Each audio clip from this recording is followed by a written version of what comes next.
Ang modernong palangay na kamakailan lang ay matagumpay na nakapaglayag papuntang Pag-asa Island. Hango ang disenyo ng Florentino Das sa mga barko ng kaharian ng Butuan sa Mindanao noong 10th century.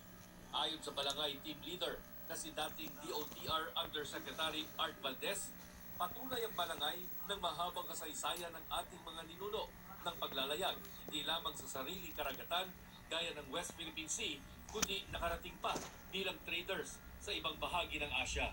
That historical and ancestral rights, our forefathers were here riding a boat, like the Balangay, which is very symbolic.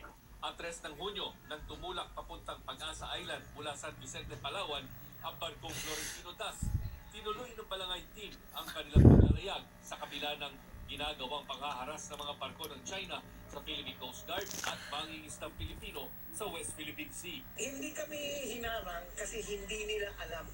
Nag-sneak in kami and nag-sneak out kami. Dati nang nakapaglayag sa iba't ibang bansa ang mga ginawang balangay ng grupo na nagpapatunay na dati pa naglalayag ang mga Pilipino sa loob at labas ng karagatang itinuturing nating bahagi ng ating exclusive economic zone. Ito ang unang balita, Chino Gaston, para sa